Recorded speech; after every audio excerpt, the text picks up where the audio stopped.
Hey, nyo kabar bro?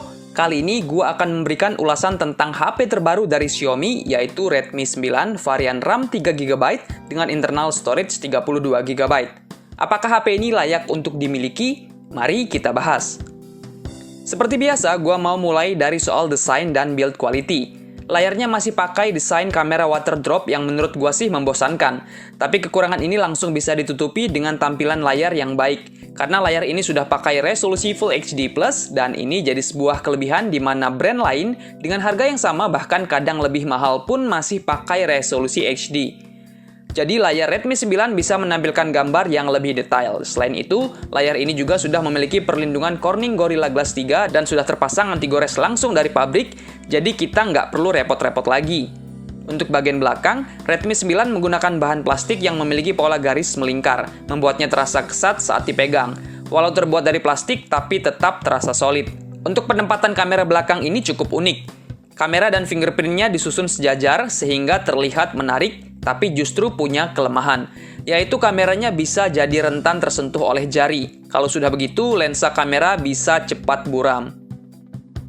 Lanjut ke bagian sistem operasi dan UI, menggunakan Android 10 dan masih menjalankan MIUI 11, Redmi 9 Indonesia masih belum ke bagian MIUI 12. Tapi nggak perlu khawatir ya, karena tinggal menunggu waktu aja untuk dapat update.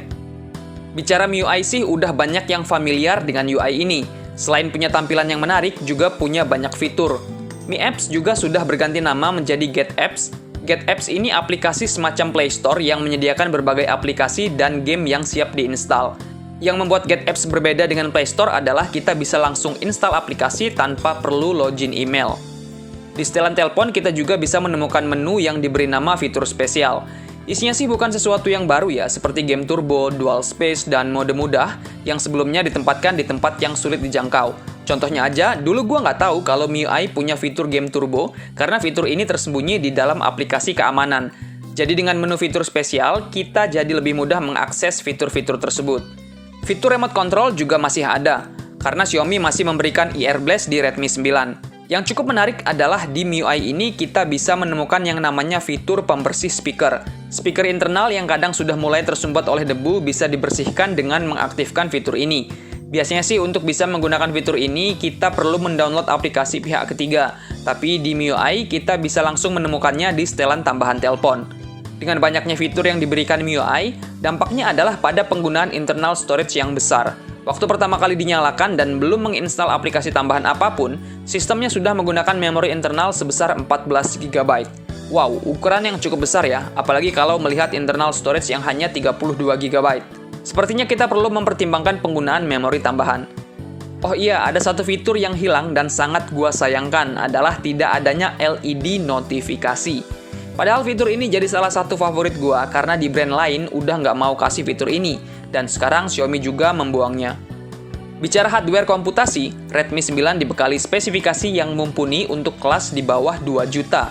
Membawa SoC seri gaming dari MediaTek yaitu Helio G80 dan untuk unit yang gua miliki ini punya RAM 3GB. Harganya ada di 1,8 jutaan. Untuk performanya, Redmi 9 berjalan sangat baik untuk penggunaan harian. Untuk gaming khususnya PUBG Mobile juga berjalan dengan lancar. Kita bisa dapat frame rate ultra di set grafik balance. Kalau gua sih lebih menyarankan pakai set grafik smooth aja kalau mau pakai frame rate ultra, karena akan terasa lebih stabil. Untuk lebih jelasnya, kalian bisa lihat video game test di link yang ada di pojok kanan atas video ini, atau bisa lihat di kolom deskripsi video. Kalau kalian memang bukan player gyroscope, gua merekomendasikan HP ini, karena kalau dilihat dari aplikasi sensor box, gyroscope-nya ternyata virtual. Satu lagi catatan penting, kalau kalian gamer yang doyan banget main game dan bisa main game dengan waktu yang lama, maka RAM 3GB akan terasa sangat sempit. Kalau mainnya udah lumayan lama, game bisa tiba-tiba hang atau langsung tertutup sendiri. Kalau sudah begitu, solusi yang paling baik adalah merestart HP biar lebih fresh. Kalau mau yang agak lega sih, pilih RAM yang 4GB, tentu harganya lebih mahal. Tapi pesan gua sih jangan terlalu lama bermain game, apalagi sampai lupa waktu. Untuk kamera, Redmi 9 menggunakan 4 kamera belakang yang terdiri dari 13MP kamera utama, 8MP kamera ultrawide, 5MP kamera makro, dan 2MP sensor pengukur kedalaman. Untuk foto di luar ruangan dan cahaya berlimpah, hasilnya cukup bagus, nggak mengecewakan lah ya. Tapi untuk foto low light terjadi penurunan kualitas yang cukup terasa. Mungkin salah satu penyebabnya karena kamera utamanya masih menggunakan aperture f2.2. Untungnya Xiaomi membekali mode Pro atau mode manual untuk mendongkrak hasil fotonya.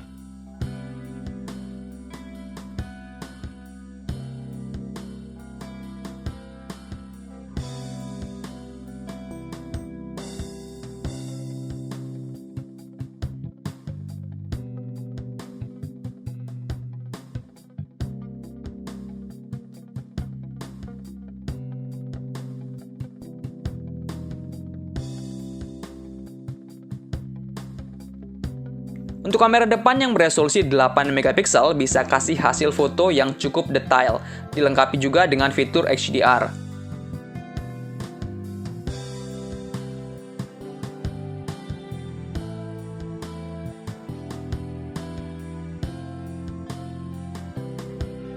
Bagian kamera yang menurut gua kurang mengesankan adalah bagian perekaman videonya. Baik kamera belakang dan kamera depan bisa mengambil video dengan resolusi 1080p dengan frame rate maksimal hanya 30 fps dan tanpa dilengkapi stabilizer.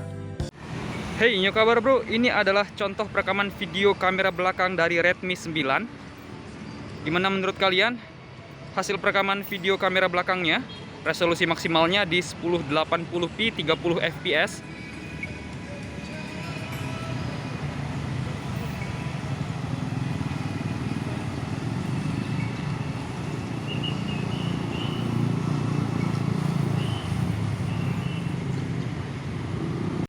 Hey, nyo kabar bro, ini adalah contoh perekaman video kamera depan dari Redmi 9. Resolusi maksimal perekaman videonya adalah 1080p di 30 fps. Gimana menurut kalian, apakah terlihat stabil? Dan kualitas perekaman suaranya apakah terdengar dengan cukup jelas?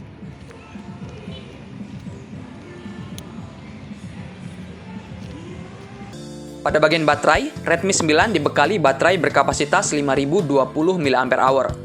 Untuk penggunaan standar, baterai ini cukup mudah menembus waktu standby 1 kali 24 jam. Pernah gua tes pakai aplikasi PCMark ditambah nonton video hingga baterai tersisa 15%, screen on time yang didapatkan yaitu 10 jam 30 menit. Itu tidak dalam penggunaan normal ya, hanya untuk tes aja. Dibanding smartphone lain dengan baterai berkapasitas 5000 mAh, Redmi 9 sedikit lebih boros. Penyebabnya bisa jadi karena resolusi layar yang lebih tinggi dibanding smartphone kompetitor. Juga SoC gaming yang digunakan butuh daya lebih.